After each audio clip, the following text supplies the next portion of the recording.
Hello, welcome to ASL Week 5, Season 6. I'm TCP, coach of the Hartford Whalers, and I am facing up against Melone, aka Melone, and this is kind of a strange battle because Melone is a below 500 or below 50% win rate coach. But he has beaten me 1 out of 2 times when I did not take the battle seriously. So I'm not slacking this week, even though I know that this is a pretty good matchup for me. No, nothing's gonna buy me, nothing's gonna get me down, and we'll see how that works out. So first I lead off against Melodic. He goes for a Bug Buzz as I go for a Scald, just making sure that I get Chip on him if he decides to go for a Spike.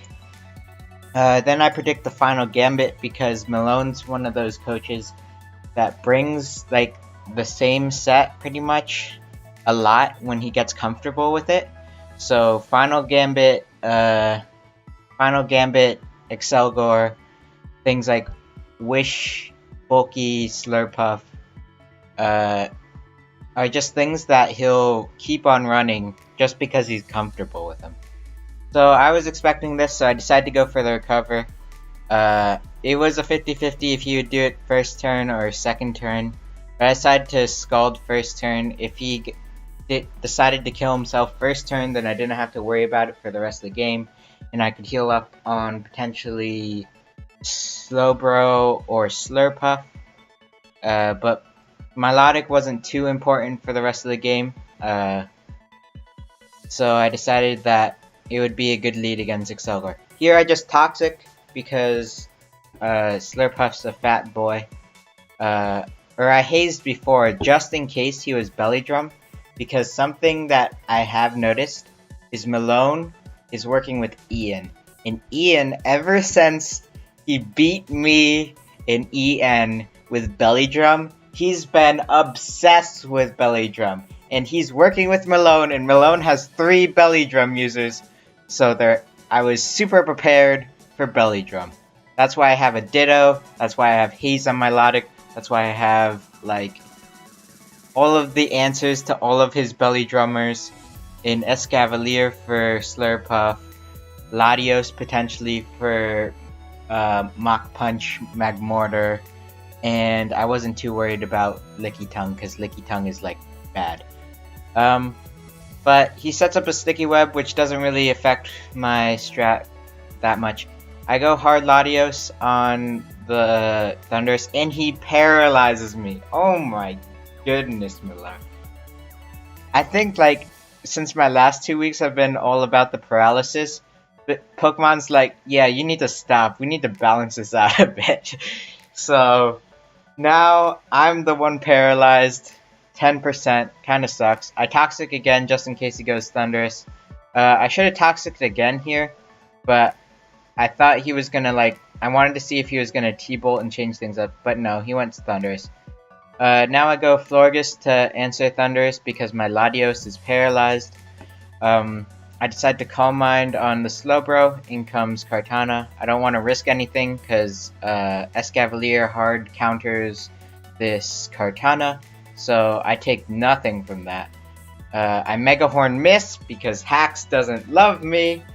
And I go back into Florges. He decides to Nasty Plat. And he Nasty Plats again on my Moonblast. And he's going to reveal the Z move this turn. But, as you know, this is what Ditto does best. It's my backup strategy, just in case my answers for his Belly Drum mons don't come through. I have Ditto in the back to potentially reverse sweep. He has a +3 Thundurus.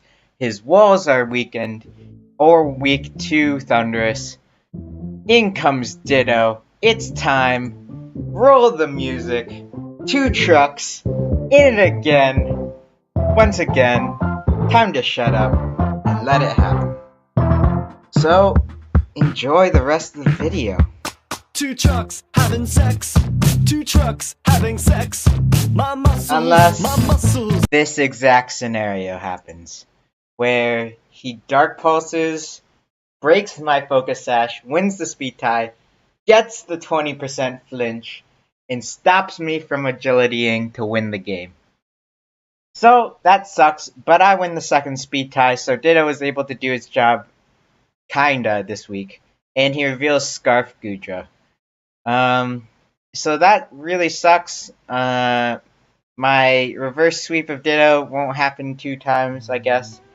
He goes into Slowbro, and I reveal the tech of Darkium Z, which I had just for Slowbro. I had foul play Darkium Z just to get that bit more damage to kill Slowbro no matter what. In comes Kartana. I've already shown that S-Cavalier can pretty much eat any hit for any time. I think he's gonna switch, so I Mega Horn. I finally hit a Mega Horn. Wow, how surprising. And I go hard Diggersby.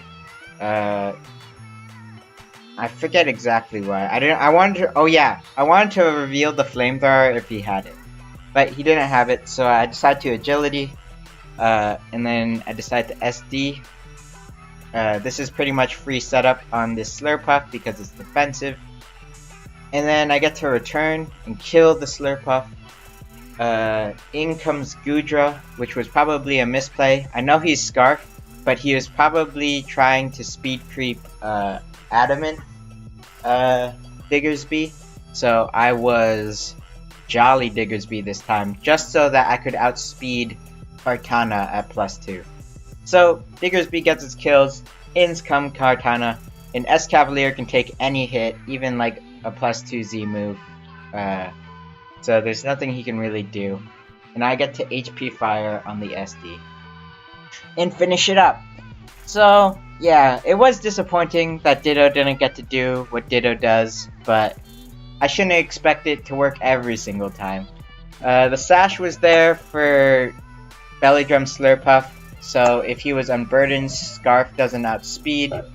So having the sash there was to potentially get my own unburdened boost and potentially reverse him, sweep him that way. But it did save me versus the Thunderous, kinda. If I was Scarf, that wouldn't have happened, but being prepared for Belly Drum Unburdened Slurpuff is something that you really need to think of when preparing for a team, such like Melone's, when he has such a high tendency of doing Belly Drum. So I don't regret that. I felt pretty haxed here, but it didn't cause me to lose, so I guess it's fine in the end.